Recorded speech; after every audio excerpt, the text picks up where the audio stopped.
Hey, how you doing? Hello. Hi. We're back. All right, good, good, good. And we are back to talk about Ashwin's favorite theory of arousal and performance. We've already discussed the inverted U and the catastrophe theories.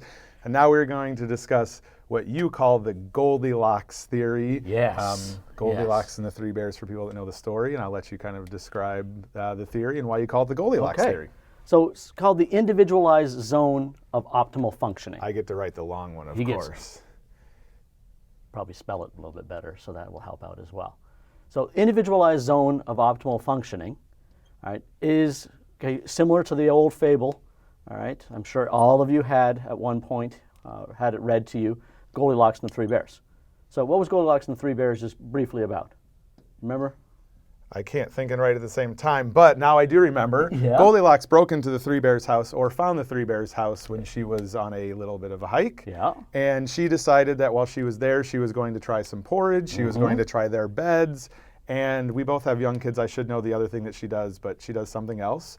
And there is a mother bear, a father bear, and a baby bear. Yeah. And so each of them have their own separate porridge and their own separate beds. And what Goldilocks finds is that often one of them is too hot or too cold, and one is just right. Or one bed is too soft and one is too hard and the other one is just right. So she's always looking for the one that is just right for her, which is what this Individualized Zones of Optimal Functioning, or IZOF, if we want to make it a little bit more simple, model suggests. Yeah.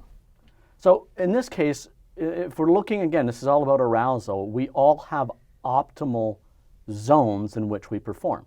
As we talked about before, I perform best when I'm at around a 2 or a 3. All right, so it's kind of like I just woke up out of bed. That's when I perform best, is like I just woke up and now I'm on the field, I'm getting ready to play.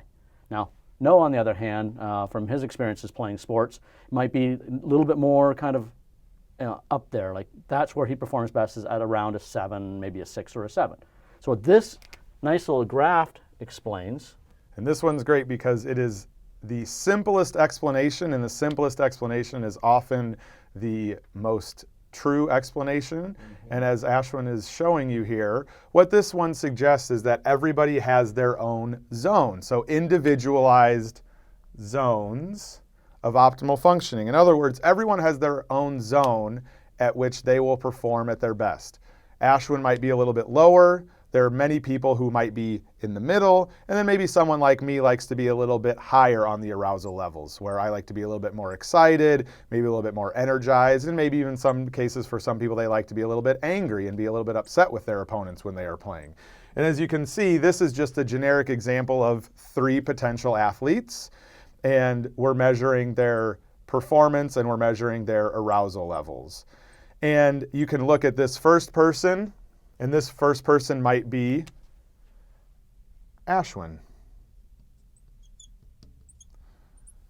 And as Ashwin is performing, he's in his zone under low levels of arousal. So he needs to, again, be relaxed. We might have this person here in the middle, and they perform at their best when they're on a scale of 1 to 10, a 5 or a 6, a 4, 5 or a 6. And then here might be Vanessa. Yeah, our friend Vanessa. And then this might be Noah. I might be in this zone when I'm a little bit higher. So this is a really, really great theory, and as again Ash refers to as the Goldilocks Theory, because what we're trying to find out is what is just right for each person. So Ash, talk a little bit about the application of how we might use this if you're trying to help an athlete or a person perform better. Well, one of the things that's really challenging with this is that coaches sometimes have the one-size-fits-all approach. So a coach feels, I'm going to yell, and I'm going to yell to give the best pregame speech ever. And so the coach will yell at the athletes, and some athletes, that might pump them up. They might be in this area where Noah is. Like that gets them to where they need to be in order for them to perform well. Some players, though, like to be really quiet before a game. Some players like just to kind of reflect, maybe laugh, goof around, and that might push them into an area like here or here where they're not as comfortable. So what we want to be able to find out is that the more we get to know our athletes, the more we get to know our teammates, we know that once we kind of find out where each individual feels most comfortable, we allow them to try to get into that state. The more we try to force them into areas that are outside their comfort zone, that's when it can become problematic. When I'm yelling and screaming, all the people here love it. The people here like Ashwin, they're saying, Don't like settle down. This is too crazy for me. when I'm too calm and relaxed, these people love it, and people like me might say, come on, you got to give me some energy. I'm not really excited enough. So the best coaches are the ones who give everybody on their team a few minutes on their own time to do whatever they need to do to get themselves ready, whether it's listening to really relaxed music like you might listen to, or some people are listening to really heavy metal, crazy music to get themselves going, banging their head against the locker. So finding out what a person's optimal zone is and giving them a chance to get to that position. Yeah, that's it. I think we nailed that one. I think we did. That was good. Goldilocks. Remember Goldilocks. Yeah, that's the easiest way to remember it. All righty. Well, It's thanks just very much. right. It is just right. All right. Thank you so much.